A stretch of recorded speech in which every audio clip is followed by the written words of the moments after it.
300 Front Street West, a Tridel-built condo in the entertainment district, 49 stories, 682 units. It currently has 237 short-term rental registrations, more than any other condo building in Toronto. A company called Herein Housing leases units there and rents out individual furnished rooms to students.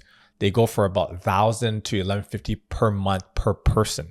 They subdivide 2 and 3 bedroom units into per room co-living. CBC and CB24 have both flagged this building as a ghost hotel. Residents have reported the building does not feel like a residential community anymore. 300 Front is not an outlier. It is a preview. This is happening across Toronto right now. Not in one tower, in dozens. The Toronto condo market is being restructured from the inside. And if you own a unit in the GTA, this affects your equity, your quality of life, and your timeline to move up. Here's the scale of what's happening. In 2024, there were about 4,500 new condo sales across the GTA. That is the lowest number since 1996. It's down 64% from 2023. It's down 78% from the 10-year average. In the second quarter of 2025, new condo sales dropped about 90% below the 10-year average. 90%. Zero new project launched in Q1 of 2025. Not slow, zero. So at the end of 2024, there were about 24,000 unsold new condo units sitting in the GTA.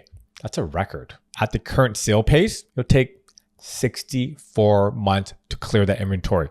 64 months. A balanced market clears in about 10 to 12 months. We are five times that threshold. And the fallout is visible. 33 condo projects totaling over 6,000 units have been canceled, converted, put on hold, or placed in receivership over the past 2 years. Another 76 projects representing 24,000 units that were on track to launch since 2022 have been paused entirely. So that's about 31,000 planned condo units that are either dead, frozen, or pivoting to something else. Developers are not going down with the ship. They're changing the ship entirely. This is the pivot that nobody expected. According to Urbanation, 66 condo projects across the GTA that has not yet launched pre-sales have quietly switched their plans from condos to purpose-built rental. These are not canceled mid-sale. These were projects in the pipeline that developers looked at the market data and said, we're not selling these, we're renting them. On top of that, 9 condo projects that were already in active pre-sale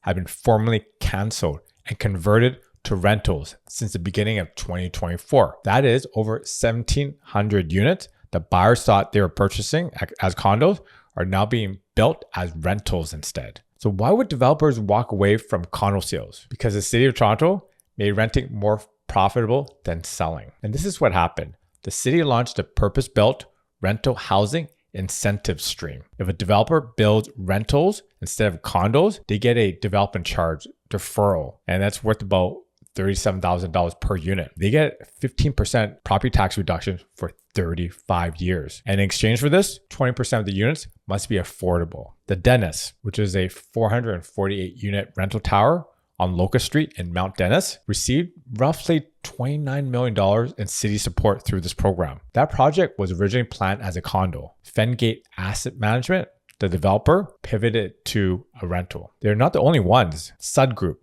a developer in the Beaches, had a 6-story condo approved at Queen and Kingston Road, prime area. They scrapped it. Now they're proposing a 11-story, 200-unit all rental building under a new brand called Sud Living. They have 6 rental projects planned across Toronto. And in March 2026, just a few months ago, a $1.3 billion fund backed by High Arc Capital and the Building Ontario Fund launched specifically to buy unsold condo blocks, convert them to rentals. So they're targeting about roughly 2,200 units, including 550 affordable ones. And this is not a handful of small projects. This is a structural shift. The condo as investment model that built Toronto skyline is being replaced by institutional rental ownership. Your next landlord is not a mom and pop investor anymore.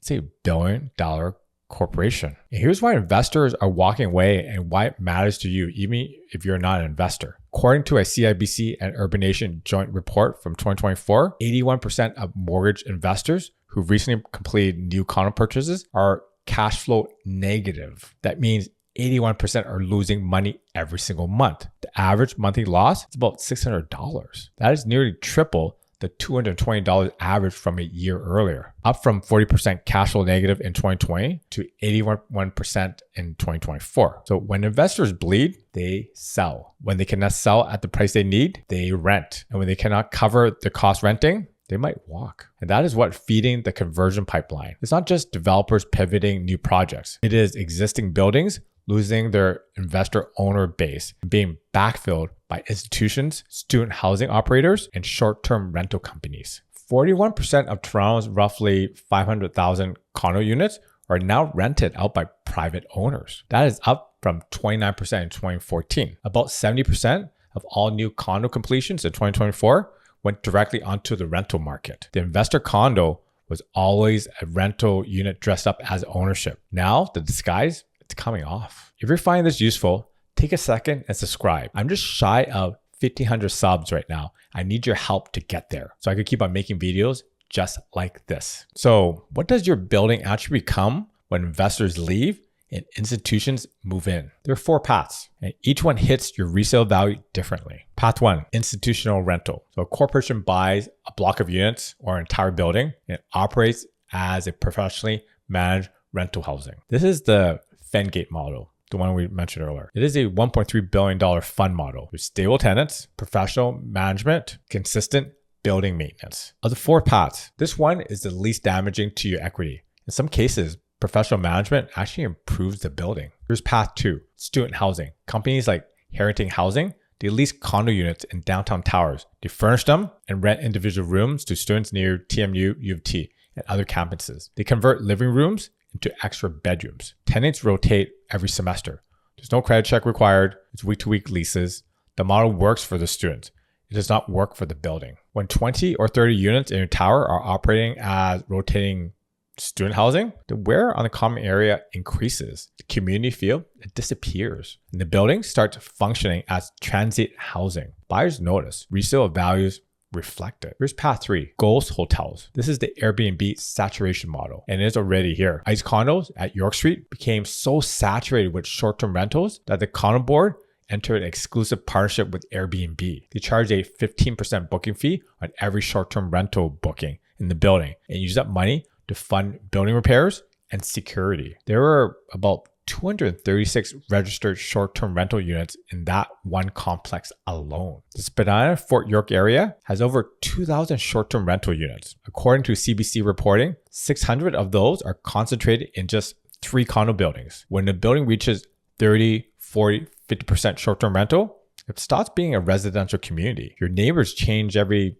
48 hours. Security costs spike because the building is processing strangers all around the clock. Maintenance costs spike because transient guests treat common areas differently than owners. And here's one that gets everyone. Noise complaints multiply. And the building earns a reputation that follows it on every listing, every showing, and every offer. So if you're trying to sell your unit in a building that has 200 plus Airbnb listings, your buyer is going to ask about it. The lender is going to ask about it. And the price is going to reflect it. Here's path 4, senior co-living. This one is still emerging, but it's worth watching. Canada has over 100,000 people on long-term care waitlist nationally. Ontario alone has over 50,000. Meanwhile, hundreds of small condo units, they sit empty. Some units that a 30-year-old rejects, let's say it's 480 square feet, no storage, limited kitchen, might be a functional, low-maintenance solution for a 75-year-old downsizer who needs elevator access, security, and proximity to healthcare. Companies like Chartwell and Sienna Senior Living are watching this inventory. Nothing has happened yet at scale, but the math, it's obvious. The path your building takes determines your resale value. Institutional rental with professional management, your equity holds. Ghost hotels with rotating Airbnb guests, your equity erodes. Know which direction your building is heading before you list. Here's what this means if you own a condo townhouse or a condo in Toronto and you're thinking about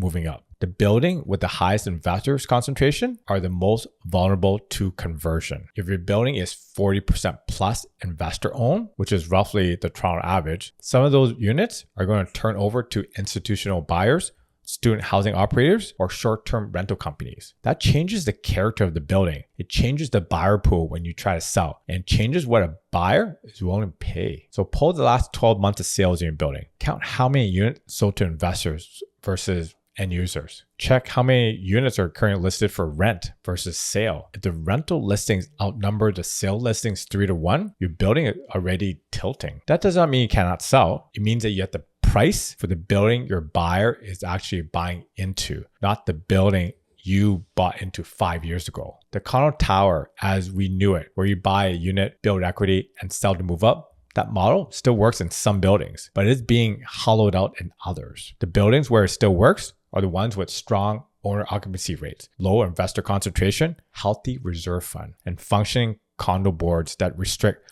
short-term rentals and institutional bulk purchases. If your building has those things, your equity is real, protect it. Get involved in a condo board. Vote against bulk purchase proposals. Push for short-term rental restrictions if your building does not have them. If your building does not have those things, the clock is running. Every quarter that investor distress continues, the conversion pressure increases. More investors sell, more institutions buy, more units go to rental, the owner occupancy rate drops, and the resale pool, it shrinks. Here's the thing, I'm not saying that every condo building in Toronto is being converted. I'm saying the buildings with high investor concentration, weak condo boards, and no short-term rental restrictions, those are the ones at risk. And there are hundreds of those across the GTA. The best time to sell and move up is while your building still has a functioning resale market. Once the building tips past the 50% rental, buyer psychology changes. End user buyers want to live in communities of other owners, not in buildings where they're the minority. Toronto has reinvented struggling buildings before.